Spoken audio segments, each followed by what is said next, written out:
The cannons of Argon. The voice over the intercom echoed above the incessant noise of footsteps. All refugees, report immediately to Alpha Sorting Station. The heavy melancholic sound of crowds moving slowly resonated through the massive metallic structure. Soldiers of the Arcanian race stood watch, observing the seemingly endless wave of helpless civilians trying to escape the compound. Among them was me, a survivor of Vorian, my home world, which had been obliterated by a Xanthari war fleet. Only around 1,800 of us managed to flee before the planet was completely annihilated. The numbers were horrifying. More than 3 billion lives were erased before they could reach the stellar elevators. The planet Vorian was the fourth in line to fall, following a methodical pattern of destruction by the Xanthari. Humanity inhabiting the Argon system was the closest neutral civilization, known for its long-standing policy of non-involvement in galactic conflicts. Many believed human neutrality would be our salvation. Human neutrality, a shield or a mirage?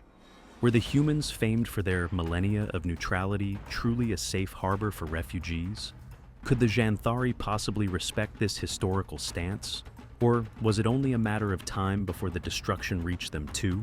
Unfortunately, the answer came in the form of emergency sirens. Before we could even breathe a sigh of relief, the station we were in was struck by a devastating projectile. The explosion obliterated the docking bays, flinging everything and everyone into the void. My life was saved by a quick-thinking human soldier who secured me with his magnetic boots as the station's atmosphere was sucked into space. Out of more than 2,000 refugees present, only 25 survived the decompression. Carrying me like a feather, the soldier dragged me to a secure airlock. "Are you okay?" he asked, his voice steady like the metal beneath his feet. I didn't have the chance to answer before he hit the door panel, forcing it open. Thorian, the name I learned later, rushed me into an escape pod crowded with humans. The door closed mere seconds after I stumbled inside, once again narrowly preserving my life. A spectacle of light and tragedy. Out there, as we fled in our tiny pod, I saw the terrible beauty of Orin 9, a golden gas giant, framing the destruction of the station behind us. Shattered remnants of metal floated in space, and thousands of lives had been lost in minutes. Yet something even more shocking caught my attention. A small human vessel fighting an entire Xanthari fleet. The ship, called Erythra, weaved between enemy fire with surreal agility, destroying 3 massive Xanthari vessels before suffering a mortal blow. Its powerful engines melted into slag, but even as it was dragged into the void, the ship continued firing, refusing to surrender. Our pod narrowly escaped annihilation as Xanthari missiles hit dangerously close. The pod's temperature rose rapidly, and all seemed lost. Then, a voice echoed from nowhere. "Human neutrality is non-negotiable. Prepare for expulsion." In the next instant, the emptiness of space was filled by a colossal human fleet. The destruction that followed was methodical and devastating. The Wrath of Argon. As the human fleet emerged from hyperspace, it appeared like a titan, reborn from the depths of the void. Monumental ships, clad in shimmering alloys that reflected the light of Orin 9, took their positions. It was as though the cosmos itself had delivered judges to deliberate the fate of the Xanthari. The first volley struck like divine thunder. Railgun rounds tore massive breaches into the enemy's ships, reducing once imposing structures to floating debris. Each shot seemed to pierce not only metal, but also the Xanthari will to fight. Emergency transmissions from the Xanthari fleet crackled through our pod systems. "We're losing front shields! Immediate retreat!" But there was no retreat. The Xanthari, who had inflicted merciless destruction for so long, were now forced to face the irresistible force of Argon's fleet. Their attempts to escape into hyperspace revealed another chilling detail. A web of human interference, invisible to the naked eye, blocked any jumps to safety. One by one, their FTL drives failed, culminating in spectacular explosions that lit up the darkness. Fury and precision. I watched, mesmerized, as the humans executed maneuvers that resembled deadly choreography. From one of the fleet's capital ships, a swarm of missiles emerged like an angry hive of bees. These projectiles cut through the Xanthari vessels with searing precision, leaving behind only twisted hulls and lost crews. Inside the pod, the tension was palpable. Thorian continued to observe the spectacle through the reinforced glass window. He muttered something inaudible, but his tone carried a mix of awe and sorrow. Even the humans, for all their power, weren't indifferent to the slaughter. Suddenly, the pod's silence was interrupted by another transmission. It was the voice of the fleet's commander. "This is the Argon Intervention Fleet. You violated our neutrality. Now face the consequences." The transmission ended abruptly, replaced by yet another wave of destruction. The Shanthari's desperate plasma volleys barely scratched the titanic shields of the human ships. The response came with even greater intensity.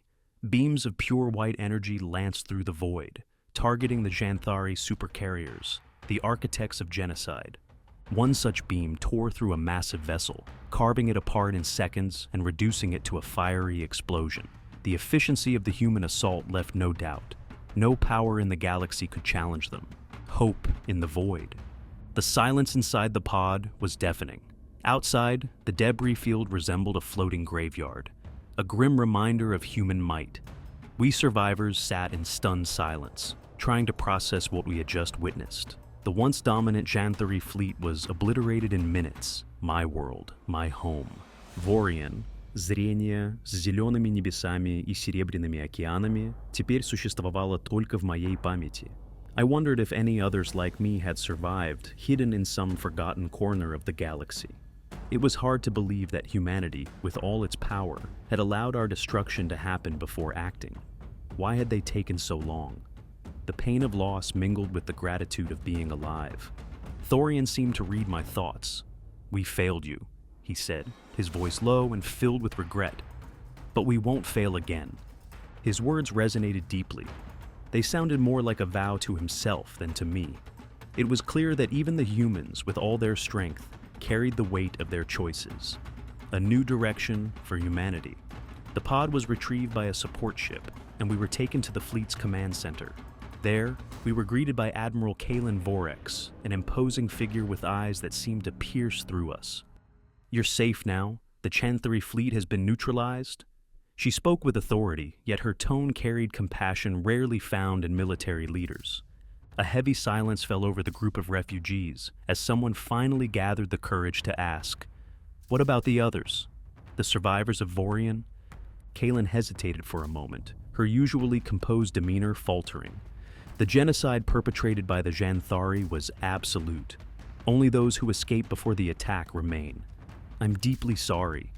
My legs buckled under me. I was one of the last of my kind. The confirmation hit me like a physical blow, yet within the grief, a spark of anger flickered.